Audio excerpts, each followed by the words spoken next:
in a quiet suburb on the edge of Milwaukee. Everyone knew the man who never spoke. For nearly 2 decades, Daniel Price was a fixture in the neighborhood. A tall, gentle figure who communicated only through gestures and soft smiles. Children waved to him on their way to school. Parents whispered theories about his past, but no one dared ask. Especially not his daughter, Anna. To Anna, he was the perfect father. A man who packed her lunches with handwritten notes, who held her through every heartbreak, and who made her feel safe even in silence. She never questioned why he didn't speak. She just accepted it. Like gravity, like time. But what if silence wasn't a symptom, but a decision? When Anna turned 17, a single event. A fall, a scream, and a locked drawer shattered the quiet world they had built together. That's when Daniel spoke his first word in 17 years. And in that moment, Anna realized the man she loved most had been hiding something far bigger than a voice. There was something oddly comforting about the quietness Daniel Price brought with him. In a neighborhood full of honking cars, barking dogs and lawnmowers, he was the calm in the noise. Always present, always silent. Every morning at 7:10 sharp, he walked Anna to the corner of Maple Street where the school bus picked her up. He never missed a single morning. Not in rain, not in snow. Sometimes he would hand her a small, folded napkin with a doodle or a heart. Not a word, just love. The neighbors used to speculate. Maybe he had throat cancer, Mrs. Pitterman once whispered during a yard sale. He could be traumatized. War vet, maybe, suggested Mr. Lyle, who lived 2 houses down. But over the years, their curiosity faded, replaced by quiet respect.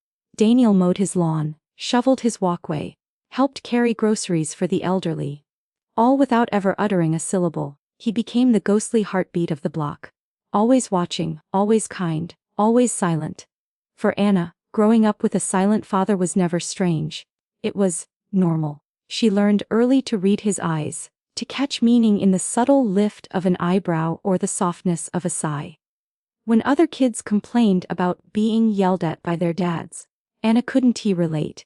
Her father's silence was never cold or cruel. It was full of presence, of patience, of something that words might have ruined. But sometimes, just sometimes, late at night, when Anna tiptoed to get water, or when she walked in on him staring out the window, she'd feel a strange weight in the room, like he was holding his breath. Like silence wasn't peaceful. It was prison. She remembered once, when she was 6, she drew a crayon picture of the 2 of them, her smiling, him with a giant red X over his mouth. She had skipped into the kitchen and handed it to him with pride. He froze. His hand trembled ever so slightly before he gently folded the paper and tucked it into his wallet. That was the first time she noticed his eyes well with tears. She never drew anything like that again. People in town called him Mute Dan. It wasn't cruel. It was just the only label they had for something they didn't understand. To Anna, he was just Dad. The one who clapped the loudest at her dance recitals, who stayed up late fixing her science projects, who once built an entire bookshelf without a single instruction manual or word. And then there was the red box. A small, locked wooden box on the top shelf of the hallway closet. Anna had seen it her whole life. She once asked him what it was. He looked at her. A long, searching gaze. Then gently shook his head. No. That said more than any sentence ever could. She never asked again. If you looked at them from the outside, you'd see an ordinary father and daughter. Maybe a little different. Maybe quieter. But happy. Complete. But that illusion was about to crack. Anna Price never thought she missed out on anything. While other kids grew up with bedtime stories and silly dad jokes, Anna learned to interpret the tilt of a head or the curve of a smile like poetry. Where others heard words, she read intention. Where others waited for advice, she studied his hands. How they moved, how they paused. Her father's silence taught her to listen in ways most people never would. It wasn't until high school that she realized how unusual her life truly was. Wait, your dad doesn't talk at all? Her best friend, Tasha, asked in 10th grade. Not since I was born. Anna replied casually, stuffing her books into her locker. Like, never. Not even when you were little.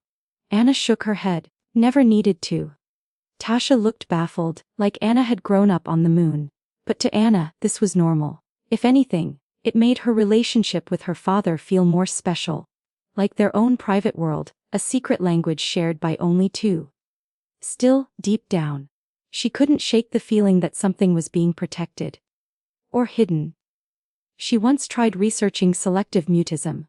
Trying to find a term that might explain her dad. But nothing fit. It wasn't that he couldn't speak, it felt like he chose not to.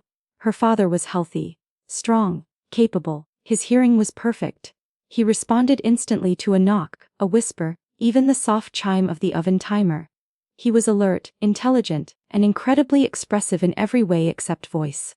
That, he held hostage. From the world, from her, and perhaps even from himself. Anna never pressured him. She respected his silence the way one respects sacred ground. With reverence. But as she grew older, cracks began to form in the walls of understanding, like the time she got accepted into her dream college and ran home, waving the letter in the air. Her father smiled, hugged her tightly. But she couldn't help wishing he'd say something. Just one word. Something to match the moment. Or the time she cried over her first heartbreak, her sobs echoing through the living room. He held her hand all night. Never said a word. She appreciated the comfort. But in that pain, silence felt heavier than ever. Then there was the strange incident during her junior year. She had come home early from a friend's house. And as she opened the front door, she thought she heard something. Faint, muffled, like a voice. Her heart skipped. She tiptoed toward the hallway where the sound had come from. The door to her father's room was slightly ajar. Inside, he sat on the edge of his bed, staring down at a small object in his hand. The red box. She leaned in just a little closer. I'm sorry, he whispered. Barely audible. Anna froze. She didn't push the door. She didn't speak. She backed away silently, her heart pounding like a drum. Did I imagine that? Did he really say that? She lay awake all night replaying the moment. And for the first time, she began to wonder if everything she believed about her father was only a part of the truth. The part he let her see. She didn't ask him the next morning. In fact, she acted like nothing happened. But something inside her had shifted. She couldn't unhear it. One word. Sorry. Had spoken more than 17 years of silence. For most of her life, Anna saw her father's silence as a form of serenity. A quiet strength that anchored their home like bedrock. While other families argued over dinner, or snapped at each other in parking lots, theirs was a place of stillness. Of quiet music, handwritten notes, and long walks with no pressure to fill the air. Those years, in hindsight, would feel like a fragile snow globe. Peaceful, beautiful, and always one shake away from breaking. As Anna entered her senior year, she became more attuned to her father's quiet habits.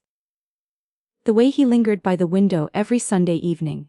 The way his hands trembled slightly when the news mentioned certain court cases or missing persons. The way he always seemed to avoid answering questions about her mother. That last part was what bothered her most. She had grown up believing her mother had died during childbirth. A complication, a tragedy, something no one could control. But there were no photos, no letters, not even a name spoken in passing. Did she have blue eyes like me? Anna once wrote on a sticky note and left it on the fridge. The next morning, it was gone.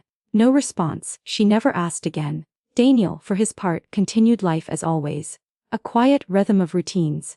He made dinner at 5 p.m. sharp, washed the dishes by hand, and read old mystery novels with creased spines. He fixed things no one asked him to fix, the neighbor's mailbox, a wobbly bench at the park, the church's broken bell pull. It was like he needed to keep his hands moving so his mind wouldn't drift. But in his eyes, there was movement. Anna saw it more and more. Shadows shifting behind the calm. His gaze lingered on old family photos longer. His smiles became slower, more forced. And on some nights, when he thought she was asleep, she would hear soft footsteps pacing the floor. Anna began to write in a journal. Not because anything was wrong, but because she felt something unsteady. I love him more than anything, but sometimes I wonder if I truly know him. Then came the scholarship interview. It was a big opportunity. a full ride to a journalism program in Boston. The interviewer was coming to their home for a final round, wanting to meet her in her environment. Anna cleaned the whole house. She asked her dad to wear a tie. He nodded, compliant as always. The interview went well, until the final question. So, Anna, tell me about the biggest influence in your life. She beamed. My father. He's the reason I want to tell stories. Because even in silence, he taught me that every person holds a narrative worth hearing. The interviewer smiled, then turned to Daniel. And what would you say is your greatest hope for your daughter's future? Daniel looked up, startled. His fingers curled. His lips parted. Ever so slightly, for a moment, Anna swore he might speak. But instead, he simply nodded, once, with a polite smile. The interviewer waited a beat too long, awkwardness settling in. Anna felt her cheeks flush. Later that night, she found her father sitting alone on the porch, staring at nothing. She sat beside him, neither of them speaking. And yet, the silence had changed. It was no longer the comfort of shared understanding. It was the weight of something unsaid. Something looming. And in her father's eyes, for the first time, she didn't see peace, she saw fear. It happened on a rainy Tuesday. The kind of day where the sky feels too heavy for the world below. Anna had stayed after school for a photography club meeting, lugging her camera and tripod through the misty sidewalks. She hated wearing rain boots, but her father insisted that morning by sliding them wordlessly toward her with a raised eyebrow. As always, she obeyed with a smile. She would later wonder, did he know something was coming? By the time she got home, the porch light was on and the door slightly ajar. Dad, she called out, stepping inside. The house smelled like tomato soup. His specialty. She kicked off her boots, tossed her bag down, and turned the corner toward the kitchen. That's when she heard it. A crash. Loud, sharp, wood against tile, followed by a low, guttural sound that made her stomach twist. Dad. She ran to the hallway. The ladder, the one he used to reach the hallway closet, was toppled on its side.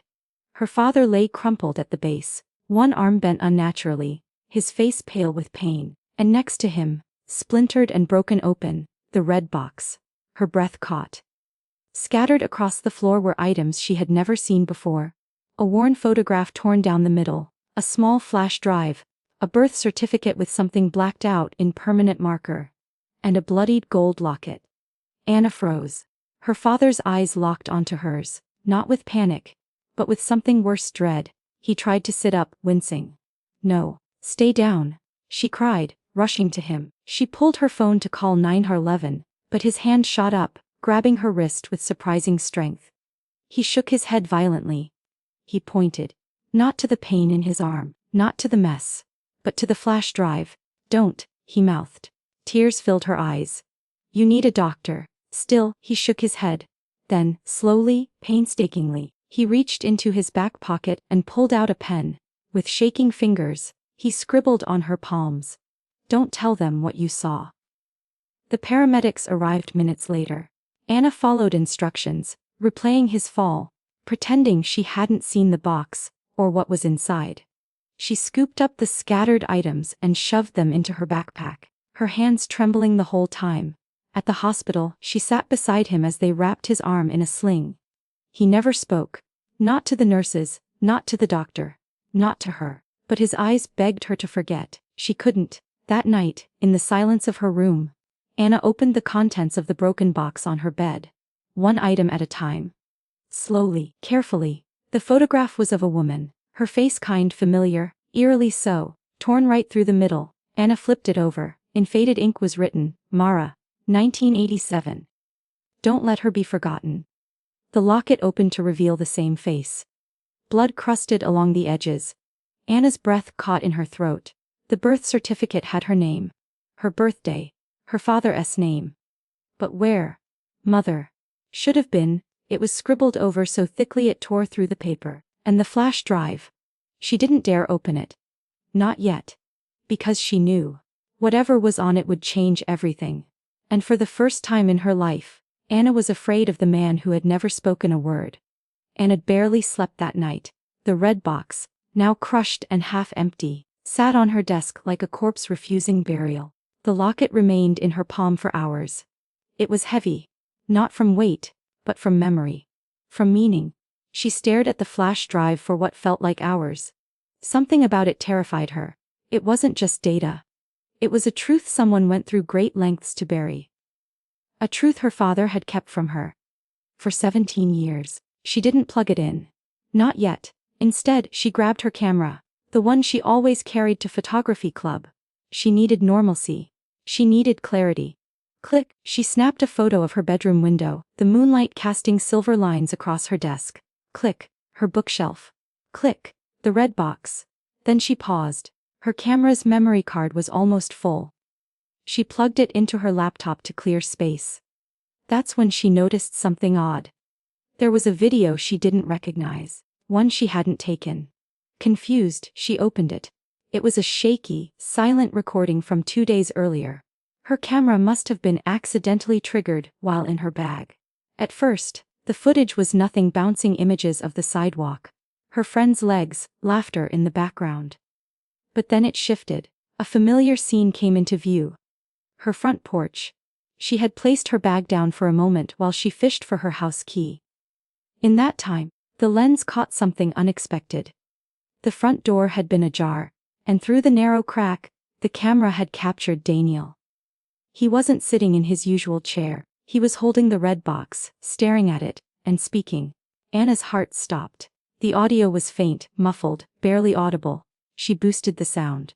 Leaned in. "Sorry, Mara," he whispered. "I had to choose. I had to go. Forgive me." Then he closed the box, pressed it to his chest, and crumpled into the chair as if the weight of those words had broken him. Anna covered her mouth. He spoke. He said her name. Mara. The name from the photograph. Her mother. She replayed it over and over, making sure it wasn't a trick of sound or hope. But it was real. Her father's voice. Aged, wary, honest. The next morning, she visited him in the hospital. He looked weaker than usual. Not from injury, but from something deeper. Like part of him had already left. She didn't speak. Not right away. Instead, she pulled out her phone, hit play, and held it up. When he heard the recording, he didn't flinch. Didn't deny. A single tear rolled down his cheek. Anna sat down beside him. "Who is Mara?" she asked, voice barely above a whisper. He closed his eyes. And then, to her astonishment, he spoke. "She's your mother." His voice was hoarse, rusted from disuse, but clear. Real. Anna's breath caught. "She didn't die. In childbirth, did she?" He shook his head slowly. "I thought I was protecting you," he rasped.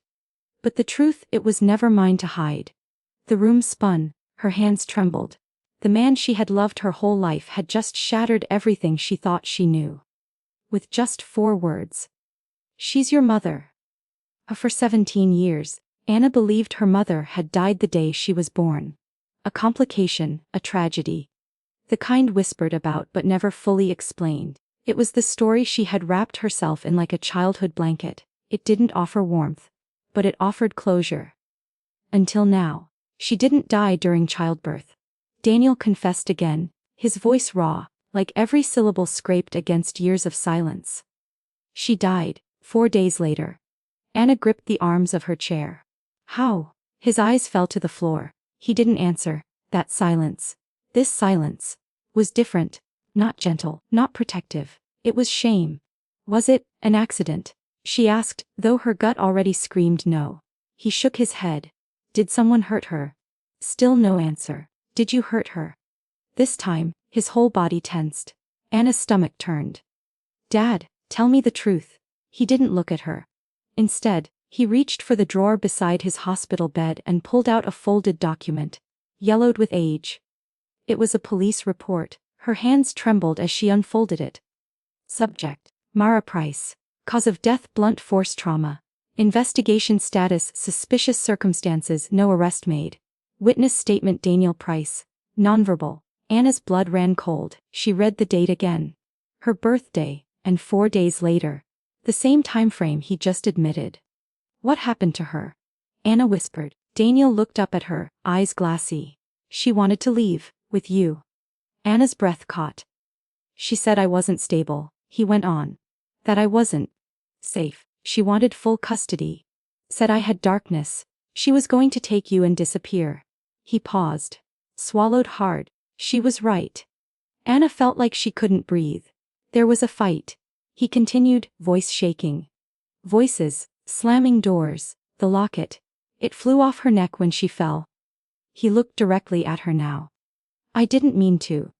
But I didn't stop it, either. Anna covered her mouth, the locket, the blood, the flash drive she still hadn't opened. Her entire life had been built on a silent lie. And now it was unraveling faster than she could process. You told the police you couldn't speak, she said, realizing the horror. You faked being mute. He nodded, slowly. To avoid a trial, to keep custody. To keep me. Tears spilled from her eyes. You stole my life from her. I tried to give you the best version of what I could, he whispered. To protect you from the worst version of me. Anna stood, stumbling slightly. You let me grow up thinking she never existed. You let me grieve a lie. I thought I was doing the right thing, he whispered. If I had told you the truth, you would have hated me. She stared at him, broken. I don't know how to feel, she said. You were everything, my whole world. And now, he didn't beg, didn't deny. Instead, he reached into his pocket and handed her the flash drive. It's all on there, he said. The recordings. The fights. The police interviews. Her journals. Anna took it. For the first time, the weight of truth was in her hands. Anna sat in her bedroom for hours, the flash drive burning a hole through her fingers. Recordings. Interviews. Her mother's journals. It wasn't just a file. It was a courtroom without a judge, a trial without a jury, and she was the only one left to deliver a verdict. With shaking hands, she plugged it into her laptop. A folder popped open. Inside dozens of audio clips, scanned documents, photos, and a single video file labeled, "If you ever find this." She opened it. Daniel appeared on screen, younger, clean-shaven, but with the same sorrowful eyes. I don't know if you'll ever see this, he began. But if you do, it means the silence finally broke. Anna leaned in, her heartbeat pounding. I never wanted to lie to you, he continued. But I also didn't know how to tell a child that her father let rage win. He took a deep breath. Your mother was brilliant. Fiery. She challenged me, she grounded me. But after you were born things changed. I changed. There were fights, loud ones. She wanted space. I wanted to keep our family whole. Even if it meant breaking everything else. Tears filled his eyes on screen. I pushed her. Not hard. But hard enough. She slipped, hit her head. I called for help. But when the police came, I froze. I stopped speaking, they assumed trauma. I never corrected them. Anna's fists clenched.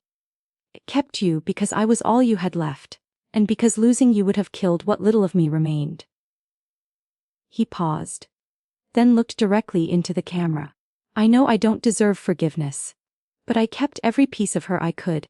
The locket, the journals. Maybe now you'll finally know her. The screen faded to black. Anna sat frozen. The image of her father's tear-streaked face lingering like smoke in the air. She moved on to the journal scans. Mara's handwriting was elegant, sharp, full of fire. Hugh's sweet one moment, then distant, cold.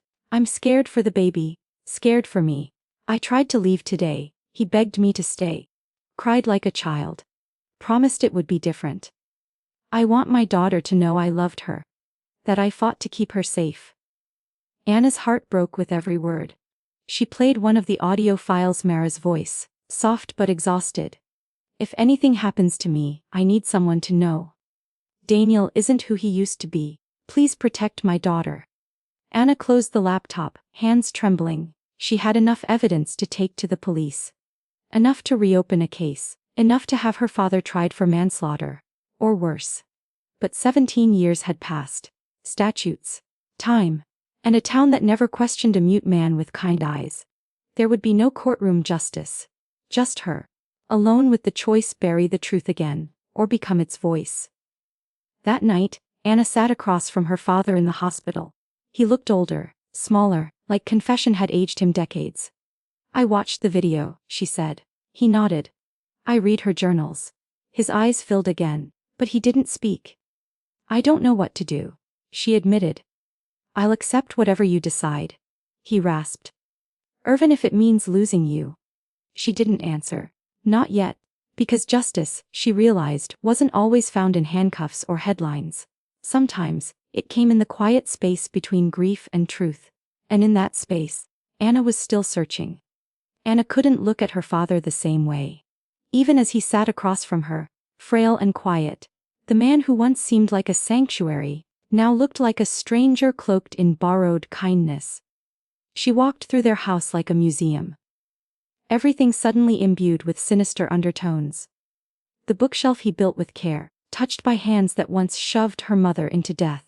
The family photos he never displayed. Not out of modesty, but perhaps guilt. Every silence now felt suspicious. Every gesture, calculated. In the mirror, she studied her own face. She had his jawline, his quiet smile, his eyes. What else had she inherited? Monsters don't always come with claws or curses. Sometimes, they come in the form of love that never learned how to let go. Of protection that suffocates. Of silence that isn't peaceful, but cowardly. She sat down and wrote in her journal. What if the safest place I've ever known was built on a lie? What if I loved a monster, and never knew it? Her phone buzzed. It was a message from Tasha. Hey, are you okay? You've been off the grid. Anna stared at the screen. She wanted to tell someone. Scream it. Unload the unbearable weight. But how do you confess that the man the world saw as saintly was capable of something unforgivable? That the same hands that tucked you in at night once left your mother bleeding on a hardwood floor. And worse, what does that make you? His child. She needed answers. Emotional ones. Human ones. So, she did something reckless. She visited the home of Officer Karen Holt, the retired cop who had first responded to the scene 17 years ago. Anna remembered her name from the police report. Karen lived 2 towns over. A tidy brick house with wind chimes on the porch. When Anna introduced herself, the woman's face went pale. I remember you, she said softly. You were just a baby. Wrapped in a pink blanket. Crying so loud we could barely hear the EMS speak. I need to know what happened that night, Anna said. The real story. Karen hesitated, then nodded. They sat on the porch. Wind chimes sang a melancholic tune. I always had a bad feeling about that case, Karen admitted. Your father wouldn't speak. Not a word. Everyone thought it was shock, trauma, but something about it felt controlled. Why didn't anyone press charges? Anna asked. No evidence, Karen sighed. No witness. No confession. And with him refusing to speak, the DA didn't think a conviction would hold. Anna clenched her jaw. So he just walked away.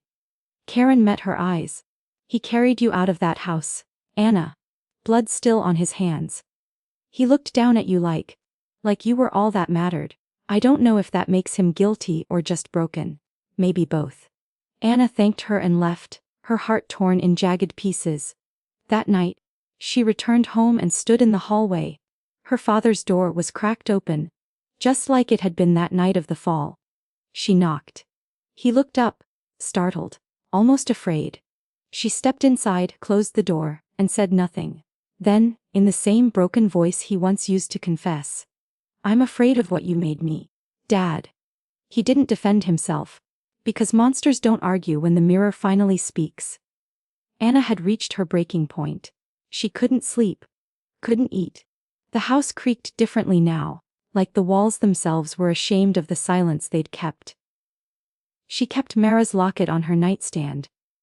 Not out of sentiment, but guilt. It felt like a gravestone. The flash drive still had more files.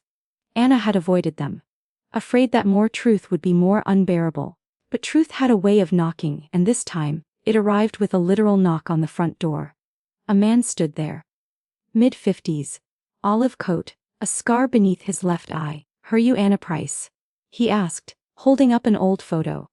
This is your mother, right? Anna's heart thudded. Yes, who are you? He took off his cap. Name's Joel Granger. I worked with Mara back in the day. At the shelter. The shelter. Women's Domestic Center. He clarified. She volunteered there, helped dozens of women escape abusive homes. She was fearless, had this fire about her. Anna felt a tremor rise up her spine. She told me once she might need the shelter herself one day. Said she didn't feel safe at home anymore. We talked about a plan. She wanted to leave with you, start fresh. Anna's eyes welled up. Why didn't anyone help her? Joel exhaled. She disappeared before we could. Then, from his coat pocket, he pulled out an old mini cassette tape. I've kept this for 17 years. Didn't know what to do with it. Thought maybe she'd come back, but now. Anna stared at the tape like it was haunted. Joel handed it to her. She recorded it the night before she died. I think it was meant for you, if you ever wanted to hear her voice. He left. No dramatic farewell. Just quiet, and the weight of memory in her hands. Anna didn't have a cassette player, but her school's journalism lab did. She biked there, heart pounding like a war drum. The room was empty. Just the faint hum of fluorescent lights and the ghost of truth waiting. She inserted the tape. Pressed play. Click. Her mother's voice crackled to life, soft, nervous, familiar. Hi, baby girl. If you're hearing this, then something went wrong, or maybe I was too late. Anna gripped the table, tears already streaming. Your dad, he wasn't always like this. He was kind once. But something changed. I tried to fix it. Tried to love through it. But love doesn't survive when you're scared all the time. I want you to grow up with laughter, not locked doors. I want you to know your worth. To speak loudly, even if no one listens. Especially then. And if your father kept you, if he's still silent, I need you to know it's not your fault, none of it is. The tape fizzled for a moment, then her voice returned. Cracked with emotion. You were my beginning, Anna, my reason. Don't let my end become your silence. Click. Anna sat in stunned silence. For the first time in her life, she had heard her mother. Not just seen her in photos, not just imagined her in daydreams, but truly heard her, and that voice didn't just bring truth. It brought rage, clarity, power. Anna walked home as dusk settled. Her father was sitting at the kitchen table, as always. Waiting. She placed the tape in front of him. I know everything now. He didn't move. I heard her voice. Still, no reaction. But she didn't need one. Because now, she was the one who carried the voice of the woman he tried to silence. And she wasn't done speaking. Daniel sat motionless as Anna placed the cassette on the table. She didn't speak again. Just waited. The silence, once their shared sanctuary, now felt suffocating. Finally, Daniel reached for the tape with trembling fingers. He held it, not like an object, but like a verdict. I've listened to that every year. He whispered. Voice cracked from age and regret. On your birthday. Anna's breath caught. You said you were protecting me, she said coldly. But all you did was erase her. You buried her voice so deep I didn't even know what it sounded like until yesterday. I know. Then why? She demanded. Why stay silent? Why fake being mute? You could have told the truth. Face the consequences. Let me have her memory. He didn't raise his voice. He didn't cry. Instead, he spoke with a haunted calm. Because I died that day too. Anna froze. She was already packed. He said, staring into the middle distance. She had your clothes in a suitcase. Diapers, bottles, her hand on the doorknob. And I. He stopped.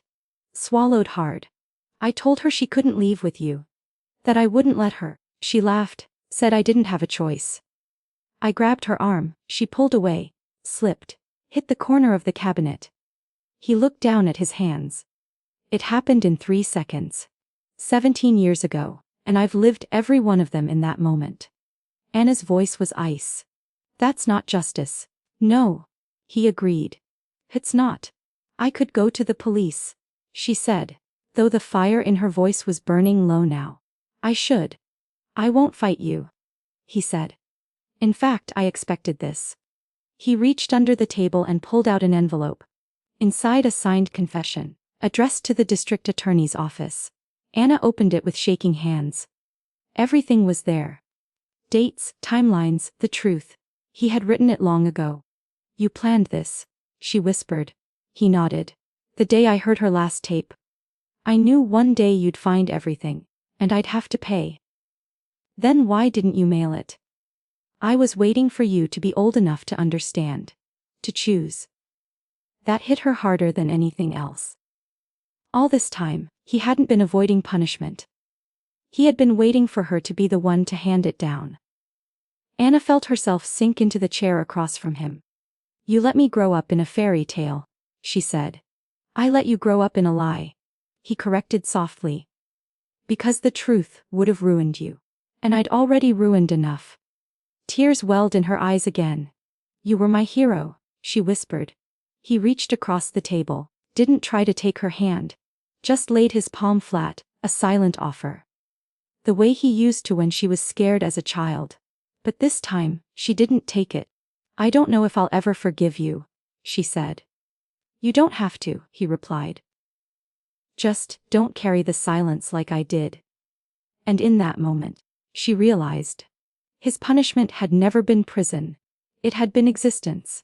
Living every day surrounded by reminders of the woman he failed, the daughter he betrayed, and a silence that wasn't peace, but purgatory. She left the envelope on the table.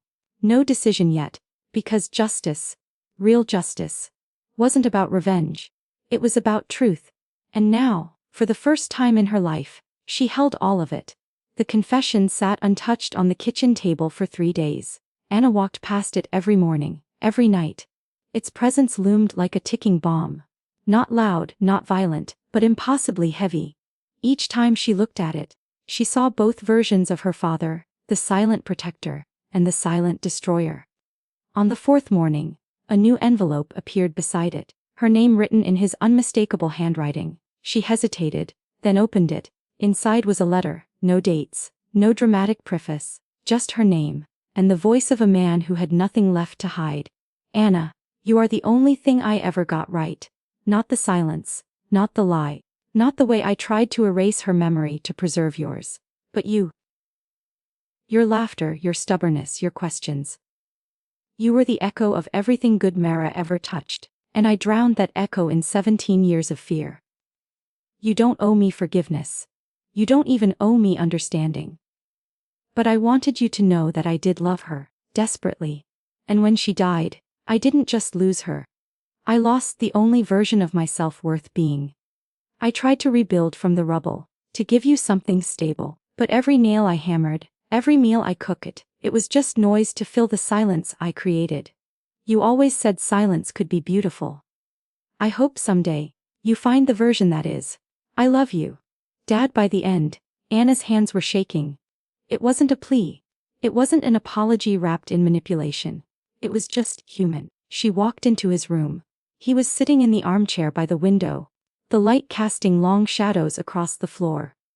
I read your letter, she said. He didn't turn. I'm not mailing the confession, she added quietly. His head dropped, ashamed. I'm not doing it because you don't deserve punishment. I'm not doing it because part of me wants you to live with it. Not for justice. For truth. He nodded slowly. But I'm mailing something else, she continued. Her journal, her photo, her voice. I'm going to write an article.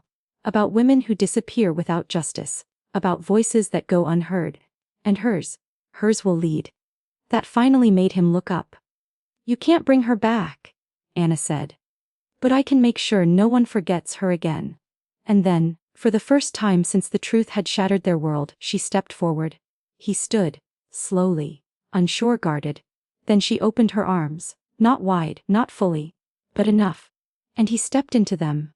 Not like a father reclaiming love, but like a broken man clinging to grace. They stayed like that, frozen in an embrace that held 17 years of grief, guilt, love, and loss. It wasn't perfect, but it was real. And in that moment, the silence between them didn't hurt. It healed. Anna published the article exactly 37 days after discovering the flash drive. It wasn't just a story about her father. It was about Mara. A mother silenced too soon. A woman erased by grief, by fear, by a society that never asked enough questions. The article went viral. Titled, "The Man Who Chose Silence, and the Woman the World Forgot." It sparked conversations across the country. Not about scandal, not even about crime. but about the cost of silence and the price of erasing women's voices. Anna received hundreds of messages from daughters who never met their mothers, from women who escaped violent homes and never looked back, from men who realized their own silences, emotional, generational, intentional, had hurt more than helped. She was invited to speak at schools, at women's centers, at forums on trauma and truth. Each time, she opened with her mother's voice. The cassette, just 30 seconds of it, enough to remind the room that voices, once lost, must never be buried again. As for Daniel, he never tried to stop her. He watched her interviews in quiet. He clipped every article. When asked for comment, he refused. Not out of guilt, but because, finally, it wasn't his story anymore. He lived alone now, quietly, voluntarily distant, not out of shame, but because he knew Anna needed space to heal. They still spoke. Sometimes weekly, sometimes not at all. But the most meaningful conversations weren't about the past. They were about plants, books, her latest photography project, how her cat had learned to open drawers, normal things, small things but real. One day, she asked him, as casually as possible, if he still listened to Mara's tape. He nodded. Every year. No, he said softly. Every Sunday. She didn't cry, she just nodded and changed the subject. Grief, she had learned, doesn't always need a breakdown. Sometimes, it just needs a seat at the table. Eventually, Anna returned to the house. She didn't move back in, but she walked through it slowly, touching walls, opening drawers, letting it be a place of memory, not just mystery. She found the red box in the attic. Repaired now. Sanded, restained. Inside Mara's photo, the locket, the confession, and a new addition. A framed quote. Truth never dies in silence, it waits. Anna smiled through her tears. She didn't need revenge. She didn't need absolution. She just needed peace. The kind that spoke. Loudly, clearly, boldly, and she had found it. Not in her father's silence, but in her mother's voice. Not all stories end in justice. Not all truths arrive in time to save the ones we've lost. But sometimes, the most powerful thing we can do is simply tell the story anyway. Daniel Price spent 17 years hiding behind silence. Not because he couldn't speak, but because he couldn't bear to live with the sound of his own guilt. He thought love meant protection. That silence was mercy.